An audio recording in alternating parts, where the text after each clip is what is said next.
Hello, this is Mr. Stansbury. I'm going to take you through some of the problems on the 2D assignment. Okay, so this is where we're talking about like all the different types of number sets. So remember, this is the natural numbers, this is the integers, rationals, real. Okay, so natural, integers, rational, and real. Okay. So, natural numbers is something like 6, 5, 37, 852, stuff like that. This negative 3/8 is not a natural number. It's not an integer, because that can be negatives, but it's not an integer. It is rational, because rational is something that can be expressed as a fraction, which this is, and it is a real number as well. Okay. 1.8, not a natural number. It's not an integer. It is a rational number because you can represent it as a fraction because it has a decimal that either stops or repeats. Okay, and it is also a real number. Pretty much the only thing that's not going to fit into the real number column is the square root of a negative number or some kind of decimal number that does not ever repeat or ever end. Okay, so 1.8, not natural, not an integer. It is rational because this can also be expressed as a fraction because it has a repeating decimal, and it is also real. Okay, pi over 2, not natural, not an integer.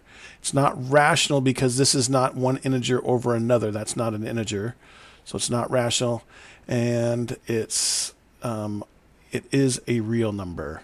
Okay, sorry, I think earlier I said real number. It can't be square root of a negative number, or it's a number that never repeats or ends. That's not true. That was for rational, sorry. But real number is basically anything except for the square root of a negative number. Okay? This one here, not natural, not integer. It's not a rational number either because this number is square root of negative 3 is never going to repeat. And it's actually not real either because you can't take the square root of a negative number. That's called an imaginary number. So this whole row is left blank. All right, number 2. Determine whether each statement is true or false. Okay, so is negative 7 an element of the z plus? That's the positive integers. No, that is not true. It's part of the negative integers, but it's not part of the positive integers. Without that plus, it would be true. Okay, B, 2/3 is not an element of the integers. Integer has to be like whole numbers, no fractions, right? Unless the fraction is like something over 1 or like 8 over 8, something that reduces. So this is reduced down and there's still a denominator, so that is not an integer, so that is true. E, 7/9 is an element of the Q, the rational numbers. Remember, rational is something that you can express as a fraction, so this would be true because it is expressed as a fraction. And then 0.201 is an element of the integers. Integers, remember, again, are like the basically like the positive and the negative whole numbers and 0. So that would be false. It is not an element of the integers. Okay. 3, determine whether each statement is true or false.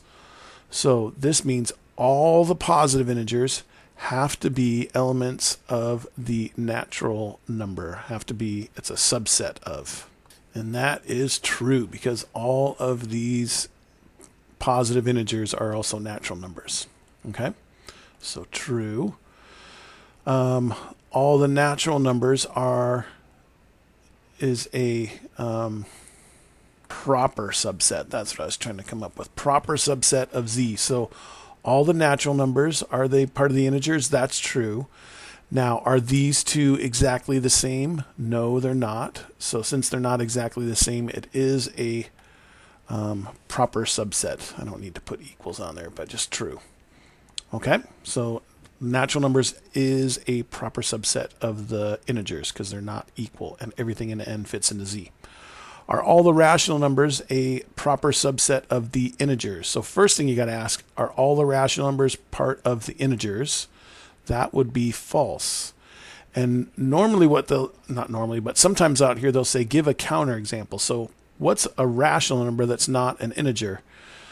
1/2 is a rational number that's not an integer, so that's why this would be false. Okay, so 1/2 fits here, but it does not fit here.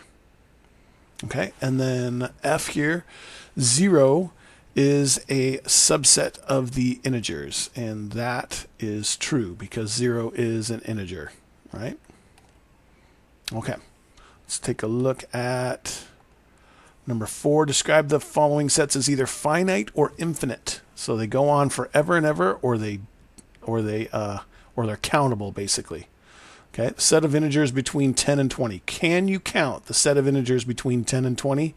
Yes, 10, 11, 12, 13, 14, up through 20. That would be finite.